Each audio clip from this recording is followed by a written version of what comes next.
Welcome back to They Reminisce Over You, a podcast that takes a nostalgic look back at the best in music, movies, and TV from the 80s, 90s, and early 2000s. I'm Miguel.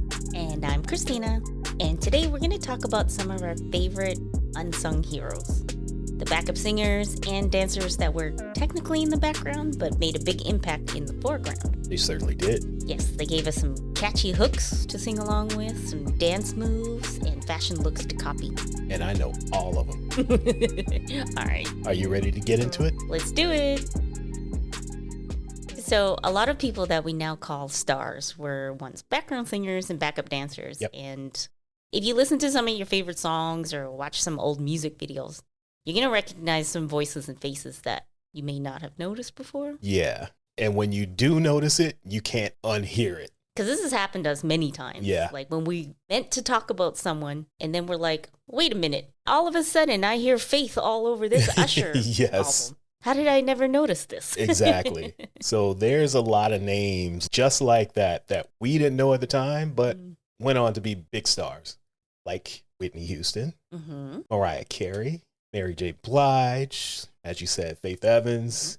The one that really stuck out to me is Casey and JoJo on Tevin Campbell's album and on Ralph Tresvant's album. And now that I hear it, I can't unhear it. Right, because they have such recognizable voices. Yeah. But like when you first hear them, you don't know who they are. So you're not going to Exactly. be like, oh, that's Casey and JoJo. Yes.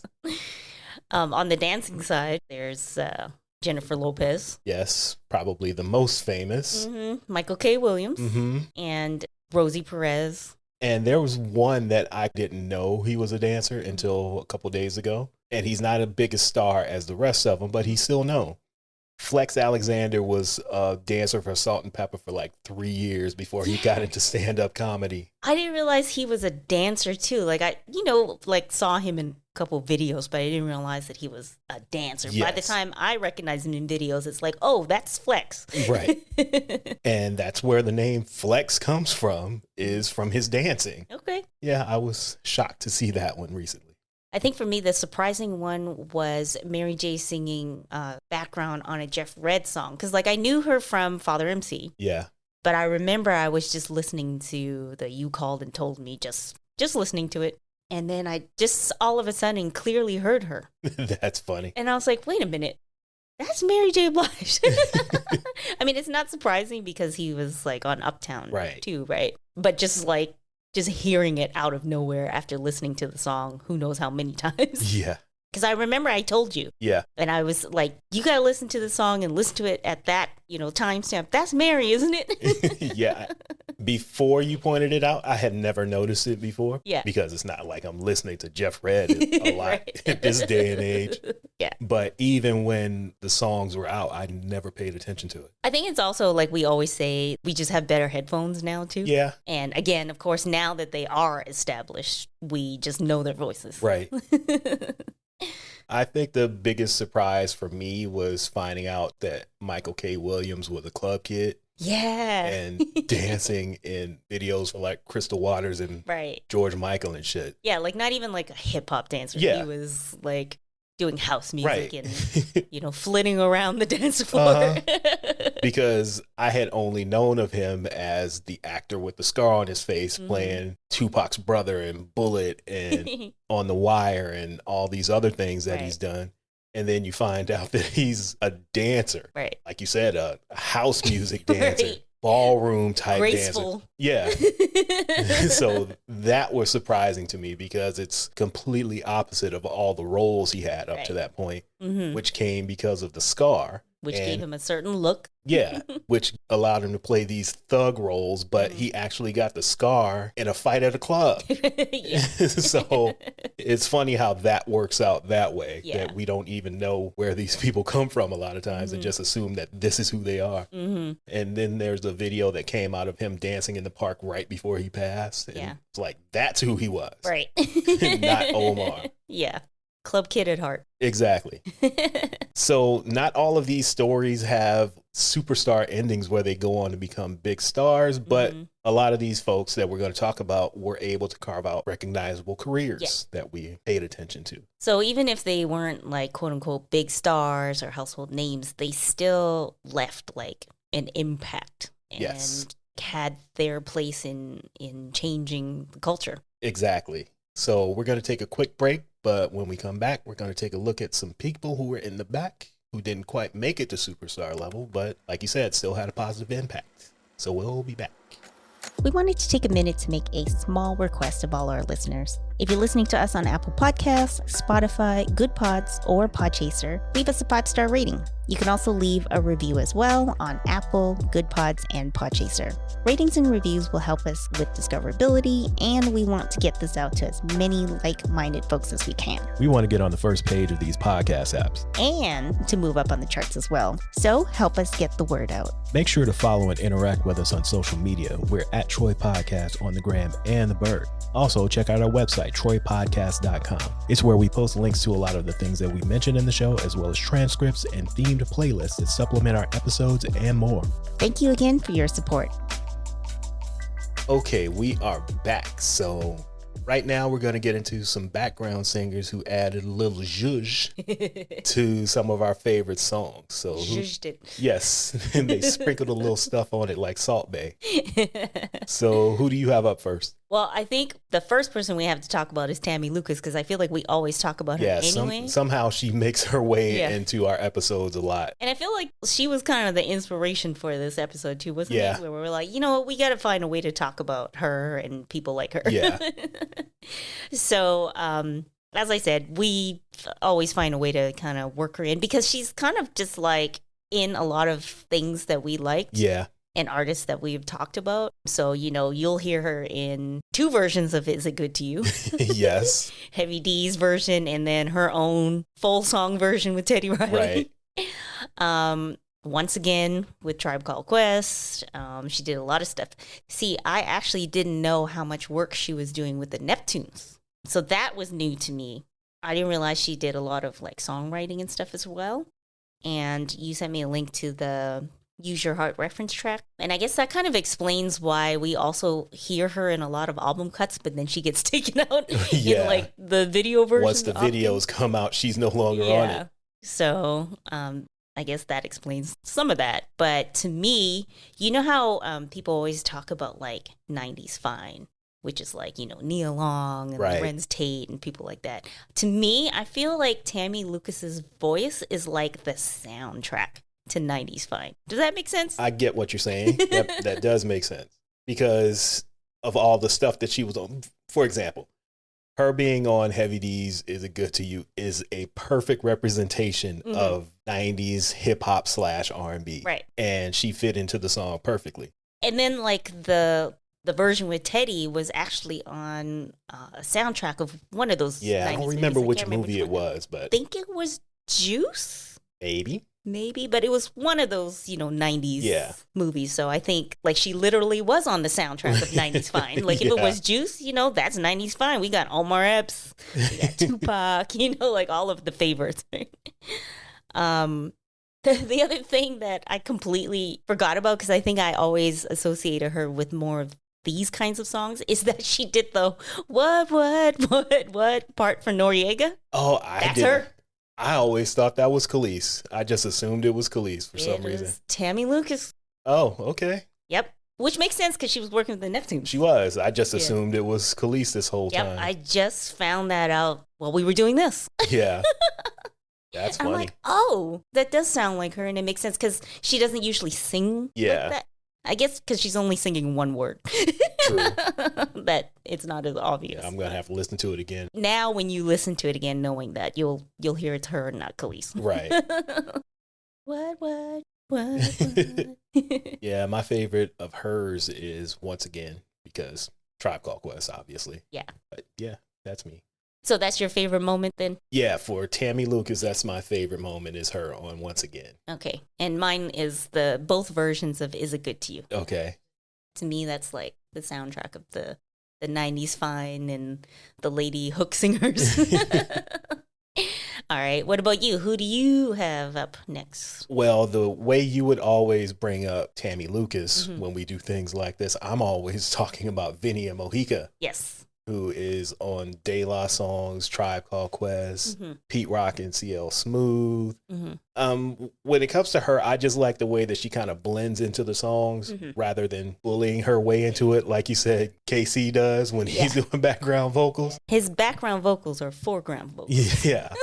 So she just kind of blends into the track and doesn't overshadow the main artist, but you still know she's there. Yeah. The best example I can think of is, unfortunately, it's on a Talib Kweli record, but it's The Blast with him and High Tech. It's also a High Tech record. It is. It's a Talib and High Tech record, but that is a perfect representation of the way she just kind of melts into the track when she's on it. And the De La Soul Saturday. Yeah. Or, I mean, I call it Saturdays, but it's a longer title. A roller skating jam called Saturdays. Yes. Or just Saturdays if you're lazy like me. Exactly. Yeah, she kind of like just floats over the music with her voice. And she's on a couple Tribe songs on a couple of their albums as well. And like I said, that's my pick of the underrated singer of the 90s, or hook singer, I should say. Okay. Or background vocalist is Miss Vinia Mojica, as Q-Tip would say. Yeah, I think my favorite is also The Blast. Yeah. But, you know, we've changed our opinions about Talib over the years. I just can't do Talib Kweli in 2025. It has nothing to do with the music. I just think he's a horrible person. We've seen some stuff on, just anyways, social media. Yeah. He was doing a lot. Exactly. Yeah, for me, I guess maybe because her role was more of like adding to the music. I think for me, I don't remember her as much. Okay. Because she's more of like what I would call a background singer. Yeah. Like her background is background and not foreground. Yeah. So just when I was looking through this list and stuff, I was like, oh yeah, okay, she's on this song. Or she was with the artists that I don't listen to as often. Okay. So she's not as memorable for me as some of the others, but she did definitely bring something to the songs that she was on, though. Yeah. All right, who else you got? Here's another powerhouse, technically background singer, LaToiya Williams. Yes. She definitely made her backgrounds more, or her hooks, as like a foreground part of the song. Yeah. So like on Looking at You with Warren G, that's like, you know, and she just has a very like unique voice. She has that old soul sort of like 70s funk. Yeah, because a lot of the songs that she had came out when she was young, and she sounds like she's 50. Yeah. Like she sounds like an older woman singing these songs. Yeah.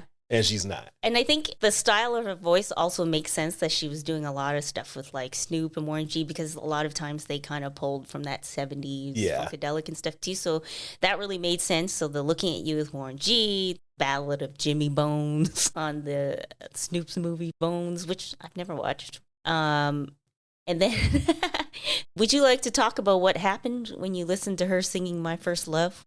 with Anthony Hamilton. Just a plate of collard greens and cornbread appeared out of nowhere. I pressed play on it. She came out and they started singing, and it was just a soul food dinner in front of me. Yeah. Just magically. So her voice can stretch to sort of the cornbread and greens kind of old soul to like the 70s style kind of funk. But she also did songs with like Jay-Z and stuff as well, more like different style of hip hop. And I found a live performance where she sang Pharrell's part in Beautiful, and that just changed the song. Yeah, it's completely different when she's singing it. Yeah. Like the song, she just changed the mood of the song. Exactly. So I would say that my favorite moment, I kind of jump back and forth between the Ballad of Jimmy Bones or Fallen Star, because they're just two completely different songs. Yeah. For me, I go with Fallen Star. Only because the hook is funny to me. You promised me Saturn, Venus, and Mars, and all I got was bullshit and a fallen star. Bullshit and a fallen star, yes. Yeah, you offered the world to me.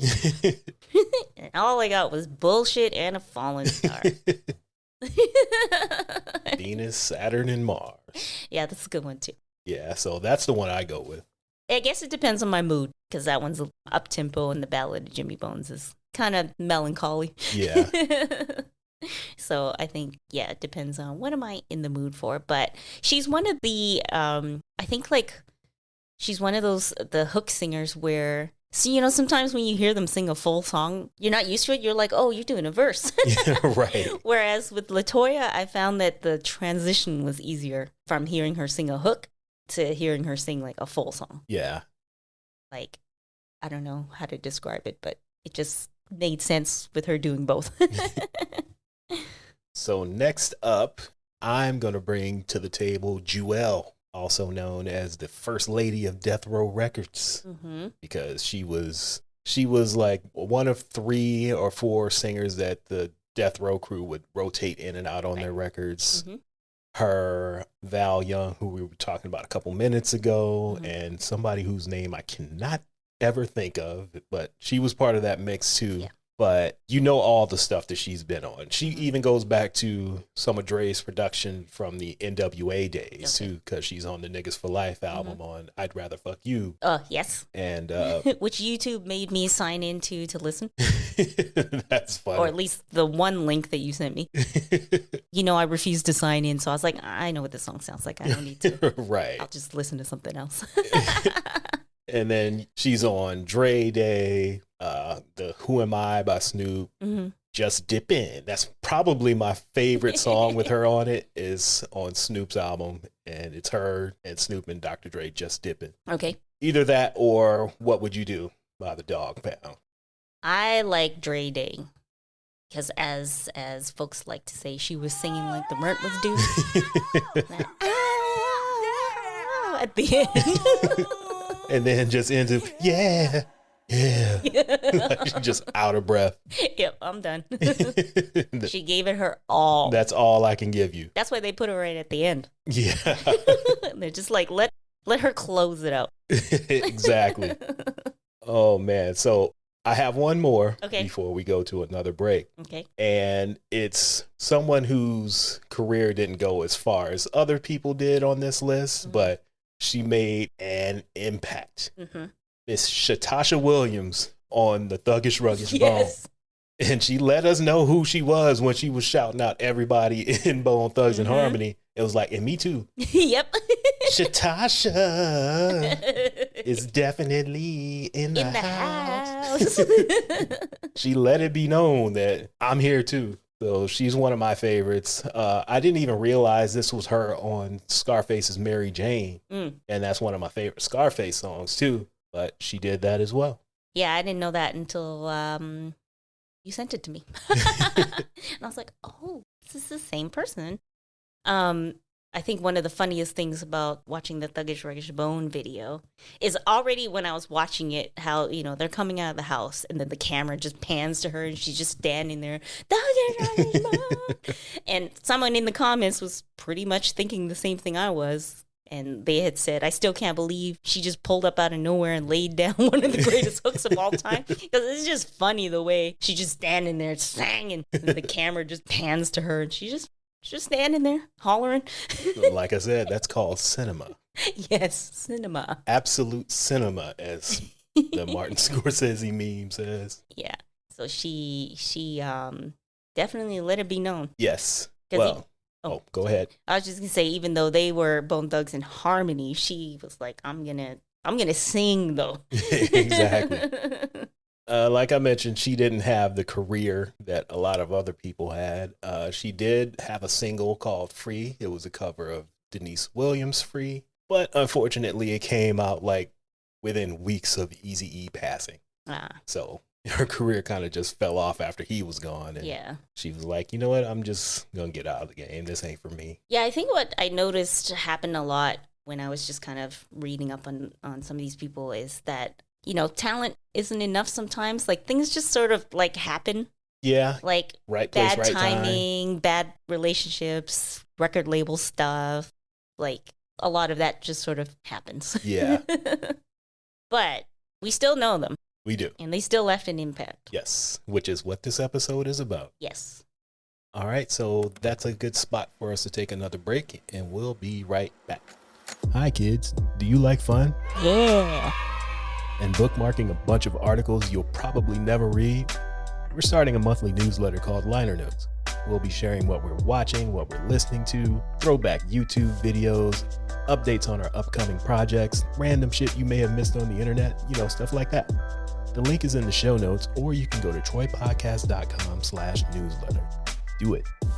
Now, it's good for you. It'll make your teeth whiter. And back to the show. Okay, we are back. So in this segment, we're going to switch over to the background dancers. Yes. One of the things that made hip hop and R&B performances stand out in the 90s versus the later years was the dancing. Yes. There was a lot of dancing. There was a lot of baggy clothes. There was a lot of sweat. Yes. There was even songs that had sweat in the title. Yeah. Gonna make you sweat. And as we have mentioned before, there's also a lot of songs that like encourage dancing with the go, go, go. Yes. And such. Definitely. So what were some of your favorite videos from this era? Okay, before I get into my favorite videos, I got some beef. Oh. Because when I was looking up like some of the best dance videos of the 90s and whatnot, I came across this video and it was called Top 10 Choreographed Music Videos of Each Year, 1990 to 1999. Here's their list, 1990.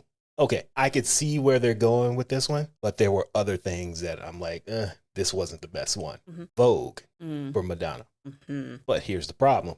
In 1990, You Can't Touch This came out. Poison came out. Escapade, Rhythm Nation, All Right, all the Janet stuff. Right. Paula Abdul was dancing with a goddamn cat in Opposites Attract. And they went with Madonna for 1990. Mm-hmm. All right, let's move on to 91. A year that had Now That We Found Love by Heavy D, Aisha by Another Bad Creation. They went with Marky Mark and the Funky Bunch, Good Vibrations. No.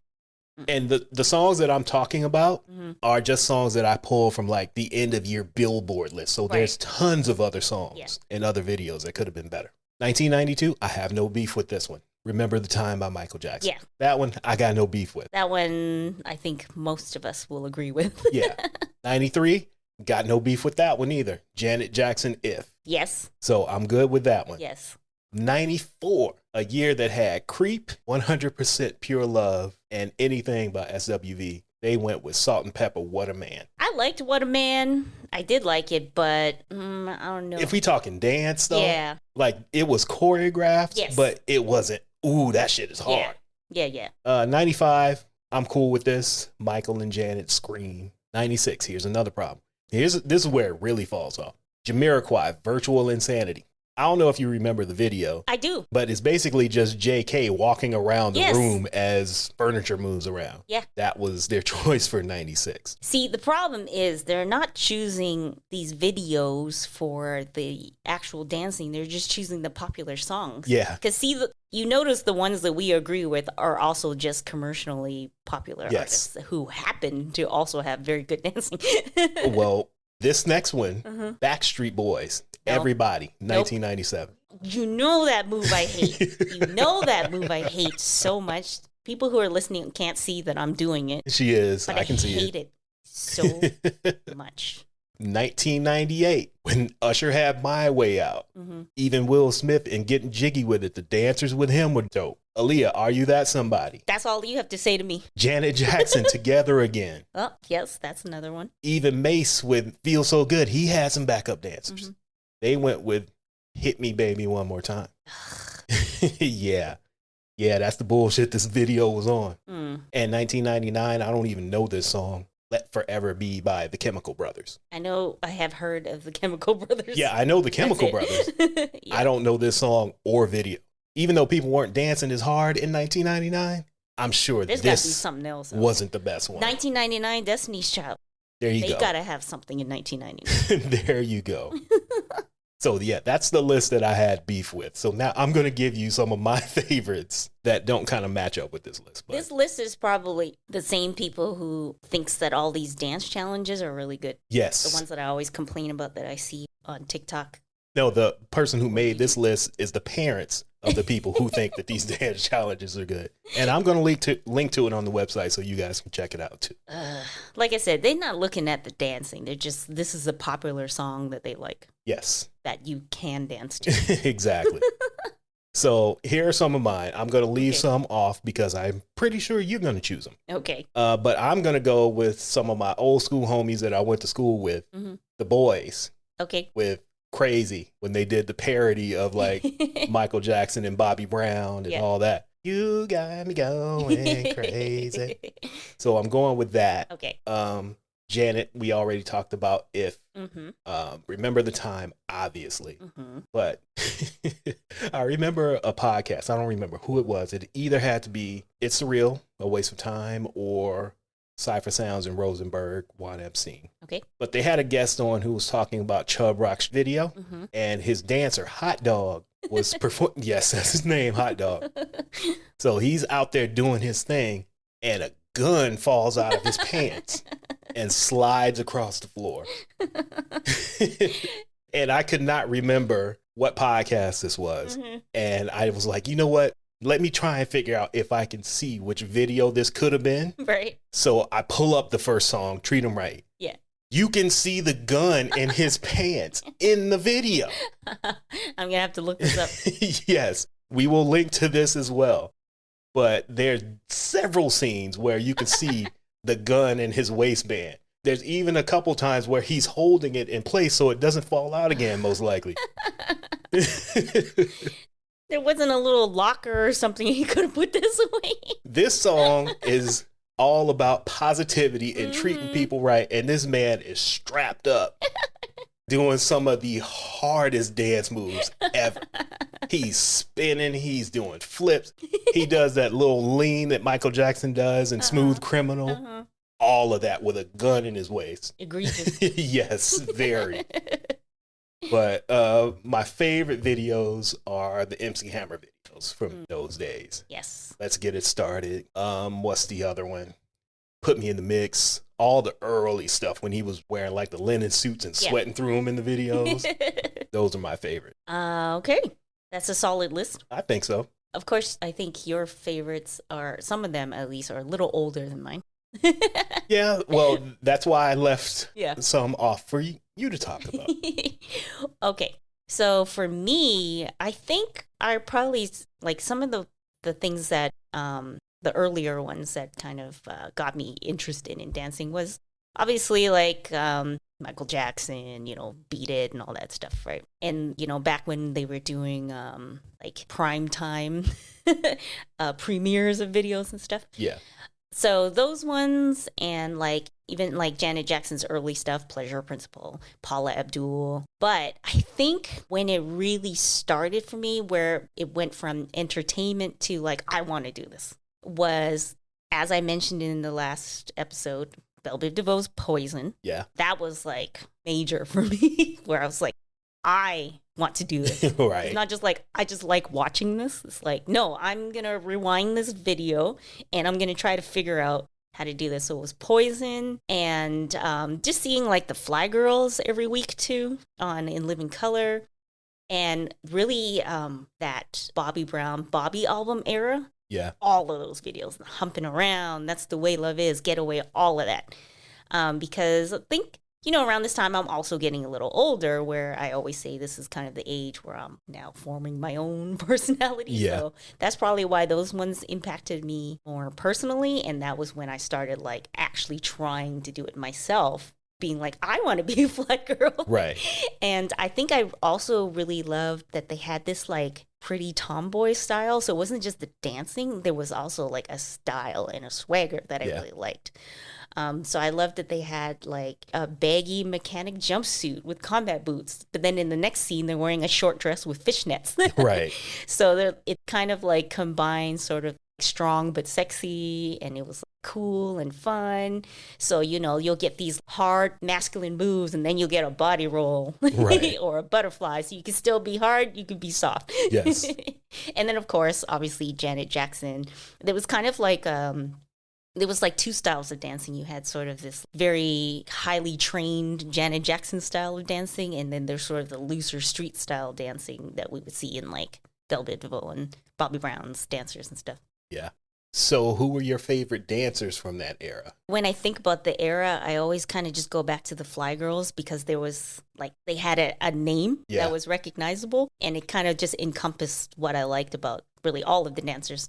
Because even now, as we were like doing research on this, and this kind of started from when I just saw that there was like these little segments that were put together by Soul Train with I was a 90s dancer. I actually didn't realize that these dancers that I love so much were actually like had their dance groups and troops with actual names and stuff. Yeah. So I think for me, the Fly Girls just kind of like encompassed all of them. Yeah. And especially because a lot of these girls ended up, some of them were Fly Girls at some point too. Right. So if I would say a group, it always kind of goes back to saying them, which I sort of mentioned already. They left a big impact. But if I'm talking about like specific people, we've mentioned her before, Big Les. Yeah. She was just everywhere. Like, it got to the point where we recognize her silhouette in the Living Single opening. It's like, exactly. Oh, that's Big Les. Yes. Like, you don't even have to see her. You just know her body. Yeah. And looking back, wasn't that big. No. She had, just like had a strong physique. Yes. But she wasn't big at all. No. She was just strong looking. Yes. So definitely always like Big Les. You have to, like, at that time, you have to include her. And Josie Harris is also one that was kind of like a standout because she was everywhere as well. But she was talking about this in her interview on the I Was a 90s Dancer segment, where she just decided one day to just turn her head over and put her braids up in like a high ponytail. And she was like, this is my look. Yeah. And that's what it was. Yeah. Because then just like Big Les, you know her silhouette, you know Josie by that hair. Yeah. And I think she was also memorable, not only because she was like a good dancer, a great dancer, but she often sort of played like the leading lady. True. So she would get a little more camera time because she was like with the main artist. Yeah. So it would always be like, there's the girl with the braids again. Right. And then like she danced with everybody. Yes. She doubled down and got Michael and Janet. Yes. So like, where do I go from here? Yeah. Time to move on, which is, I think that's pretty much what she said. She got to a point where she was like, I think I've gone as high as I can go. Time to do something else. So those two are the ones I could sort of think of in terms of just like individual dancers that I remembered. But a lot of the other ones were, as I'm saying now, I know that they were like actual groups. Right. Before I thought it was just like, oh, I just keep seeing the same people over and over again. But it's like, no, there's a reason why I'm seeing these four girls together all the time. So I would say the other one is the Mecca dancers. Okay. Which were, as I said, I loved the Bobby album era. So these were the girls that were in all of those videos. Yeah. So definitely them were some of my favorites. I am going to go with, and taking it back to 1986, 87, mm-hmm. Oaktown's 357, mm-hmm. and Ace Juice, which was the dude dancing for MC Hammer. Okay. They were just dancing hard mm-hmm. in low budget videos. They're dancing under the freeway overpass. Yeah. You can tell that there was no budget for wardrobe because early in the video, Hammer's dry. By the end of the video, you can see a sweat ring in his silk shirt. So I'm going back to the old school days because if you watch the Let's Get It Started video, it looks like it was filmed on a potato. But once the money got into play and he got his deal, they remade it like a live concert version of it. Oh. And it's big budget. They got costumes, there's pyro, there's all sorts of shit. But they're still dancing on point. Right. The other one I'm going to go with, and again, I didn't know they had a name until like last year, mm-hmm. but BBD's dancers, Str8 Ahead, they're probably my favorite. And for me, at least, all these other people were like solo artists, so they would still be in the front. Mm-hmm. Whereas with BBD, it was three of them. So sometimes in the videos and performances, they would literally fall back and get behind the girl. Right. And let them do their thing. So they just became like a dance troupe. Yeah. Instead of, these are our background dancers. Right. It was like all seven of us are Biv DeVoe. I think that makes sense that they ended up dancing that way too, because when I was watching their I Was a 90s Dancer segment, they talked about how BBD kind of treated them like their little sisters. Yeah. So I think that would influence how they would choreograph the dances as well as like we're all together. Yeah. And also them just being background like BBD are background dancers right. too. So right? they know this. Yeah. And I think the other thing too is they were just talking about how they bought their own clothes. They Right. created their own style. They would buy stuff for the guys. Like Right. they would show up wearing whatever and then BBD would be like, I want those boots too. Right. So I think what makes them great, Straight Ahead, is they were not only background dancers, but they crafted the image. They influenced the style. They, did more than just dance in the background. Like they were actually part of creating the look and the feel. Yeah, I saw a video when they performed on Soul Train. And Don Cornelius asked them about what they were wearing, and Michael Bivins was like, "Yeah, the girls hooked all this up. They went and bought this at such and such and such." Yeah, so I thought that was pretty interesting with this group is how much of a hand they had in doing more than just the dancing. Yeah. Did you watch their I Was a 90s Dancer? I did. The part where they were talking about how they met Brooke Payne and he was like just really curt with them. Right. And dancing their asses off, and he was just like, that's the routine. And walked out. Yeah. I just want to fix one thing and then that's it. Yeah. So the fact that like the part that impacted us so much, of course the song too, but the dancing was so important. Like that's their choreo. Yeah. So they really played a big part in sort of the whole BBD poison phenomenon. Yes.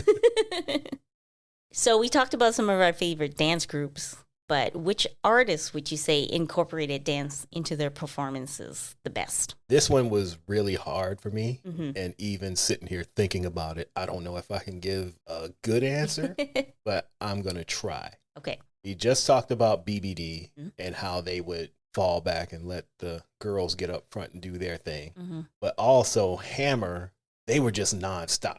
Right. Like him and his dancers just never stopped going. And sometimes there would be so many of them. There would be like 20 of them. Yeah. But even in the early days when it was just the 3 girls and Ace Juice, and it was just the 5 of them, they went hard. And then also you have Bobby Brown and stuff that he was doing. So it's really hard for me to choose who would incorporate dance the best. But just off the top of my head, throwing off a stream of consciousness like I'm doing right now, I'm going to go with Hammer.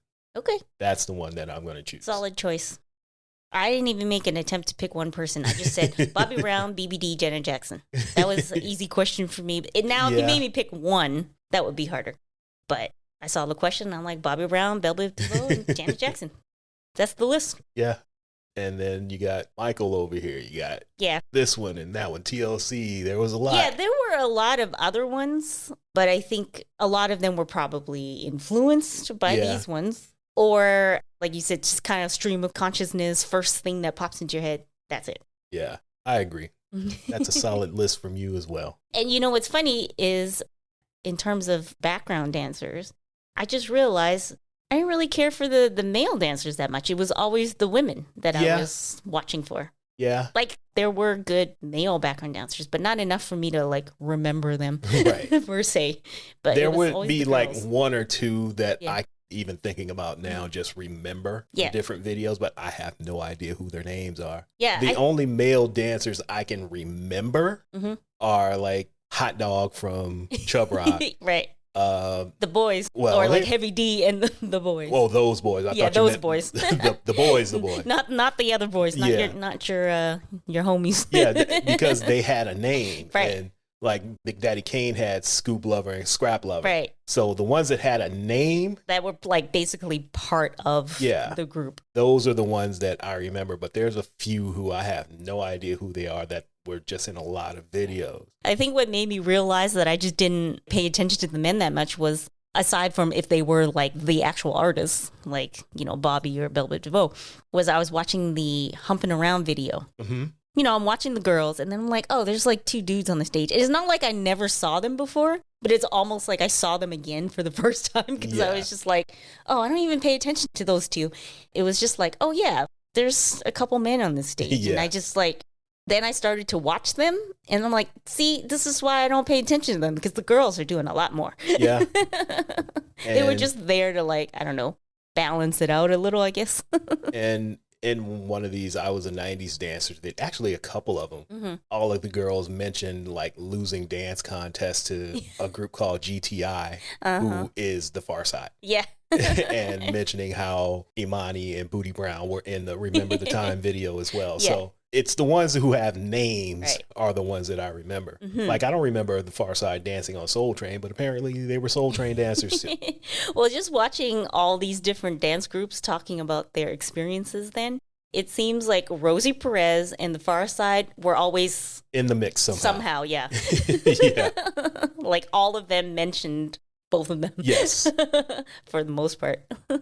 All right. You got anything else you want to add before we get out of here?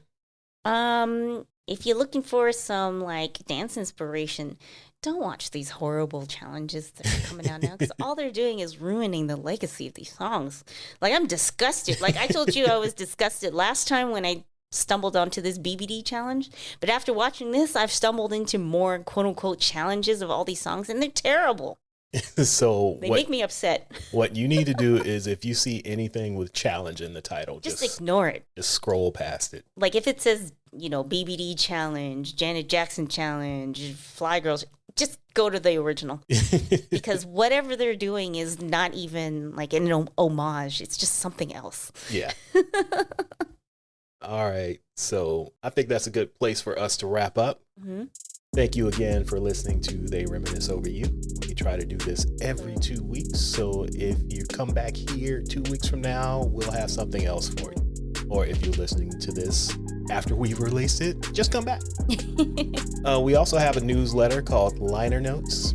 Comes out once a month, usually within the first week of the month. The days are differing. Depends on what day the first or the third falls on. It's free. You can check it out at troypodcast.com/liner notes. Make sure you sign up for that. /newsletter. Yes, it is. It's called Liner Notes. It's called Liner Notes, but it's Troy Podcast /newsletter. troypodcast.com/newsletter. We need to get you some food. No, see, I always freestyle this part. Okay. So I need to start writing it down. All right. So I don't miss things. Okay. We'll be putting together a playlist of all the songs and music that we talked about. We'll be putting one on YouTube as well, so make sure to check that out, because you need to see these dances. You definitely need to see this. And not just listen to the music. You can do that too, but you need to watch the videos. You can listen to the music if you already know the routine. Yeah, and then you can do some chair dancing at work after you're done listening to this episode. We also have a store where you can buy some merch. It's not just podcast merch, it's pop culture merch, all sorts of fun shit there, called Nothing But a T-Thang. TEETHANG.com. TEETHANG.com is where you can get t-shirts, hoodies, hats, mugs. A Teddy's Jam t-shirt that I designed. Yes, you can get a Teddy's Jam t-shirt. I'll post that on the website as well and on Instagram, so you can look at it. Go get yourself a Teddy's Jam t-shirt. Or something else. Or something else. There's tons of stuff to choose from. Just go out and buy yourself something nice for the springtime. That's all I got. This is a good place for us to wrap up, because we're both hungry. And yeah, that's it. That's it. Talk to you guys again in 2 weeks. Bye. Bye.